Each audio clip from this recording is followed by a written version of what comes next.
Monsieur de la Verpillière a la parole. Merci, Monsieur le Président.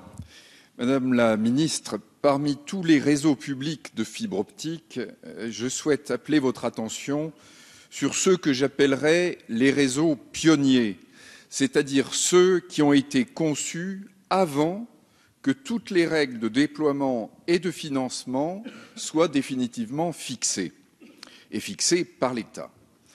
En effet, il a fallu plusieurs années, à partir de 2010, pour que le paysage se stabilise, avec successivement la répartition des territoires entre les opérateurs publics et privés de réseaux, la définition des règles de financement des réseaux publics, la publication des prescriptions techniques de l'ARCEP et enfin la création de la mission très haut débit.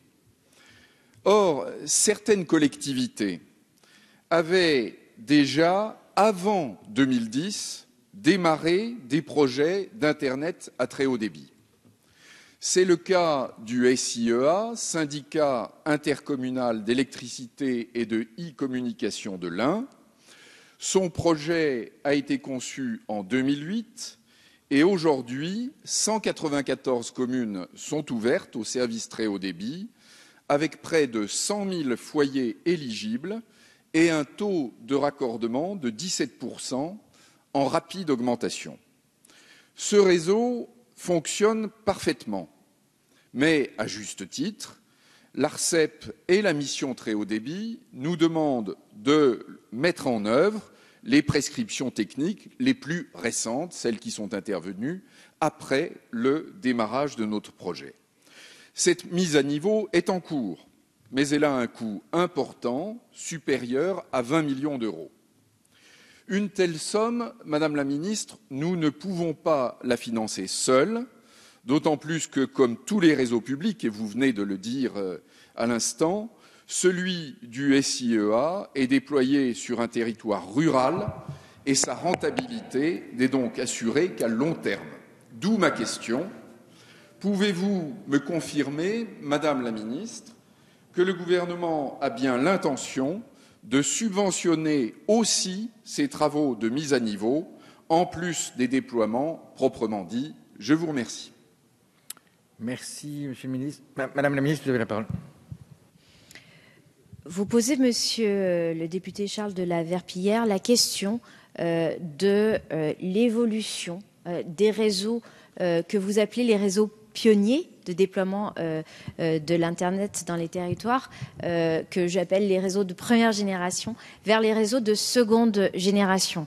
Et vous avez raison de poser cette question parce qu'il ne faudrait pas que les premiers partants, finalement les bons élèves qui ont voulu connecter le plus rapidement possible leur territoire, soient aujourd'hui pénalisés par un programme qui est le plan France très haut débit, qui se veut plus ambitieux pour l'ensemble des territoires, dans son objectif calendaire, mais aussi dans le budget qui lui est consacré par l'État et par les collectivités locales. Je vous confirme ainsi que le gouvernement envisage de modifier l'actuel cahier des charges du plan France très haut débit pour permettre effectivement un soutien à la mise à niveau des réseaux FTTH dont les déploiements ont été initiés avant le lancement de ce plan en 2013. Vous avez cité l'exemple de l'Ain. Les premiers projets ont vu le jour dès 2008.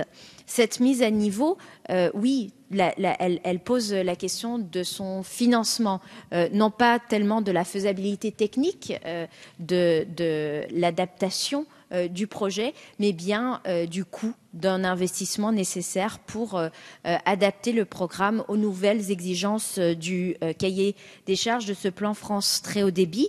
Eh bien, il s'agit de permettre l'engagement financier de l'État pour soutenir cette transition tout en respectant les règles du droit de la concurrence, en particulier celles qui s'appliquent dans le cadre communautaire. Une mise à niveau qui serait soutenue par l'État et qui doit permettre que ces réseaux pionniers intègrent pleinement la logique d'harmonisation technique et tarifaire voulue par le plan France Très Haut Débit. Je comprends que c'est le sens de la démarche qui est engagée dans votre département. Je ne peux que m'en féliciter. Alors, des derniers arbitrages doivent être rendus par le gouvernement sur cette évolution précisément du cahier des charges. Et en particulier, sur ce point, je ne manquerai pas de vous en tenir informé, mais vous avez compris la volonté qui est la mienne et qui est de faire preuve de souplesse et de pragmatisme. Merci.